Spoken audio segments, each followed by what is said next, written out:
Oui, effectivement, on va tout de suite retrouver le président de Mescard Financial Services, Grégory Volokin, qui est avec nous comme chaque après-midi. Bonjour Grégory. Premier bilan peut-être de ce Black Friday et des ventes autour de Thanksgiving qui ont pu être compilées là par les différents organismes de recherche.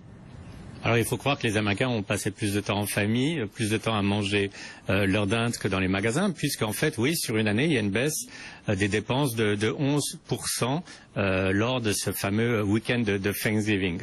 Alors il faut mettre les choses un tout petit peu en perspective. Ce qui se passe maintenant depuis plusieurs années, c'est que ces ventes, qui sont en fait des grands discounts, des offres à prix très bas, elles commencent très tôt dans la saison, elles commencent déjà début du mois de novembre. Donc en fait, je crois qu'on peut dire que le consommateur américain qui s'est très bien dépensé a commencé à faire ses achats beaucoup plus tôt dans la saison, utilise tous les instruments comparatifs qu'il a, donc il va sur Internet, il regarde les prix sur Amazon et il n'est pas forcément enclin à sortir de chez lui pendant ce week-end de vacances. Donc c'est pas du tout un signal d'alarme, je pense, pour le moment. C'est pas une baisse de la consommation, c'est plus un étalement dans le temps de la consommation en fin d'année.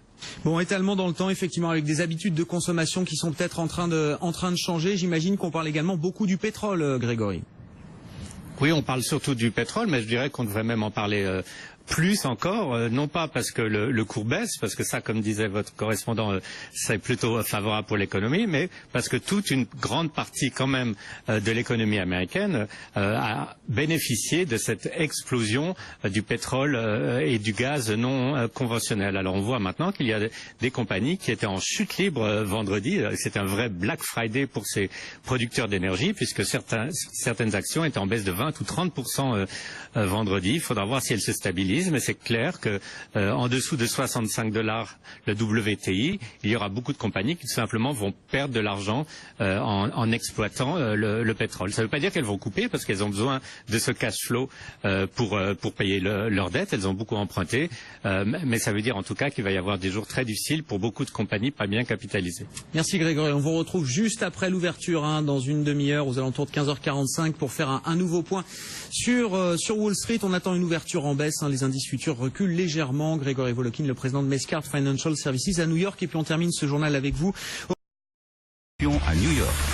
Et Grégory Volokin qu'on retrouve sur place à New York, le président de Mescard Financial Services. Après 20 minutes de cotation, Grégory, effectivement, une tonalité plutôt négative là sur les marchés actions aux États-Unis. Est-ce qu'il y a un élément d'explication en particulier? Est-ce que c'est un faisceau après les chiffres du Black Friday, la chute du pétrole, l'indice Markit là qui vient de tomber?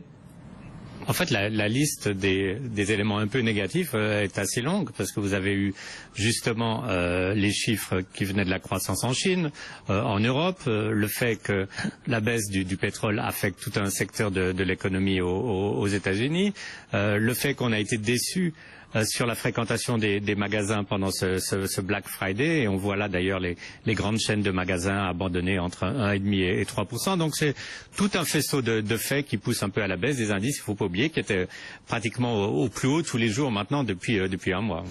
Bon, alors si on reprend là quelques-uns de ces faisceaux d'indices et ces éléments qui expliquent la baisse du jour, Black Friday, ça a été une déception alors, semble-t-il, Grégory? Mais écoutez, Black Friday, ça avait été peut-être beaucoup trop, exagéré au niveau de l'importance dans la vente des détaillants, parce qu'en fait, c'est vrai qu'il y a quelques années, la seule façon de trouver, en dehors de la période des soldes, des bonnes affaires, c'était justement de profiter de ce Black Friday qui suivait Thanksgiving Day. Et puis depuis, l'Internet est arrivé et des compagnies telles que eBay et surtout Amazon ont des prix qui sont toujours les prix les moins chers. Vous savez que les gens font du showrooming, vont dans les magasins avec leur iPhone, avec leur téléphone portable, et ils font les comparaisons de prix et ils voient que sur Internet c'est moins cher. Donc il y a cette disparition peut-être un peu du besoin de profiter de ces ventes, puisqu'en fait il y a des ventes avantageuses toute l'année. Et puis Black Friday, il y a des gens qui disent maintenant, avait commencé pratiquement le 1er novembre, et c'est vrai que depuis le début du mois de novembre, des compagnies et des magasins faisaient des offres exceptionnelles, que ce soit sur les téléviseurs, les téléphones, les habits, etc., etc. Bon, et puis l'autre élément dont on parle évidemment beaucoup encore aujourd'hui, c'est la chute du pétrole. Alors même si on rebondit, on va dire là cet après-midi chez vous, enfin ce matin chez vous à New York, on est quand même passé sous les $64 pour votre baril. Le WTI ce matin dans les échanges sur le contrat janvier, donc voilà, on recule toujours de 30% par rapport au plus haut de juin. Et puis on a appris là que les permis de forage délivrés dans les 12 grands puits de pétrole et de gaz non conventionnels aux États-Unis, ces permis de forage avaient reculé en octobre de 15%. Est-ce que c'est le début des conséquences, on va dire, de la chute du pétrole sur l'industrie du pétrole et gaz américaine, là, Grégory? C'est absolument un des débuts des conséquences. Quelles vont être ces conséquences? C'est de diminuer les dépenses futures, les dépenses à venir, et notamment les dépenses d'exploration. Les compagnies vont continuer à exploiter au maximum ce qu'elles ont actuellement. Elles ont besoin du cash et du cash flow que ça leur rapporte.